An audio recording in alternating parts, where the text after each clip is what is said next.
بايري هست وحلال دليل كان وحاشا قبو يري إمام الغزالي يا نفس إن لم تظفري لا تجزعي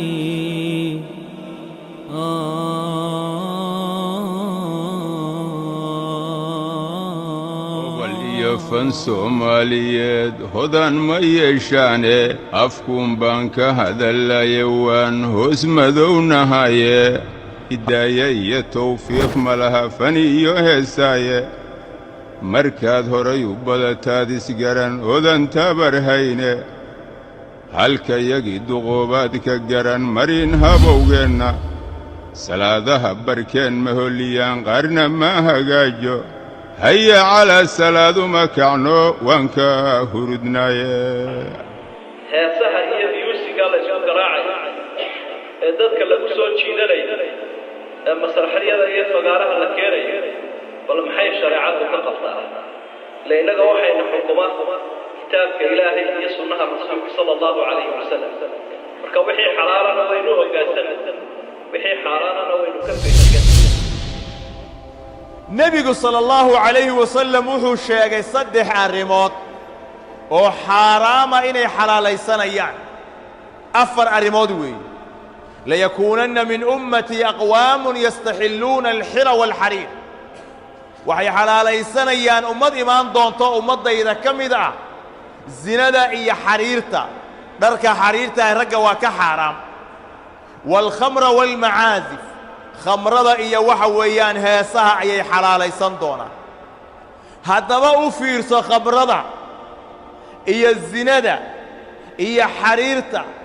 oo tahriimkoodu si cad waadix u yahay waxa afar looga dhigay heesaha iyo macaasifta ay afar looga dhigay waxa kamida hawa raacitaanka iyo nafta in loo yeelo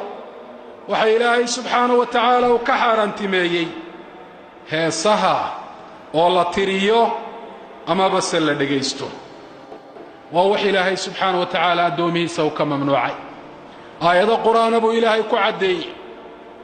nabi maxamed ba alayhi salatu wasalaam min badan ka digay oo cadeey raadka xunaay ku leeyeen qofka qalbigiisa amalkiisa xubnihiisa akhlaaqdiisa iyo dhaqankiisa noloshiisa guud ahaan cidibta xuna ka dhalata adduunyada inta la joogo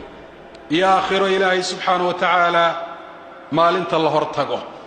إلهي باوحر ومن الناس من يشتري له الحديث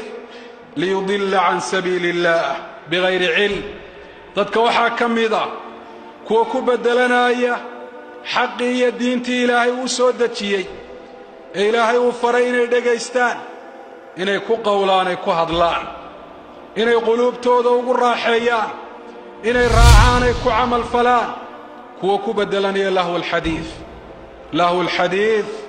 وهذا الكستو باطلة وهيسوهن الليسكي سميل سرايك جيران arrintaasina jahli tahay buu sheegay Ilaahay subhanahu wa ta'ala dadka waxa kamid ah Ilaahay qaar iibsanaya war liito bila macna si uu dadka uga lumiyo dariiqa xaq ah diintii iyo dariiqi xaq ahana uga dhigto mid lagu dheeleero dadka noocaas ah sida u dhaqmaa cadaab kuleeyay leeyahay حديث كلا النبي وحي صلى الله عليه وسلم في هذه الأمة قذف ومسخ وخسف أمتها وحا دحيدا دحي دونا أو أهان دونا إن دقاحان دولك الله سبحانه الله غصو قادية قام كمدا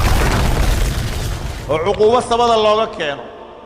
وحا دحي دونا قاركود إن دولك اللي لقوي وحا دحي دونا قاركودنا إلا نسخه ووحا ويان لدوريو oo la bedelaba saddexda arimood ayaa ummadan dhexdeeda dhici doonta wamata daaka ya rasuul allah ilaahay rasuulkiisa oo arinkaasi goormee dhacaya wuxuu nabigu yiri sallallahu alayhi wa sallam idha dhaharatil qaynat gabdhaha hoobalada ah oo heesa markay soo daahiraan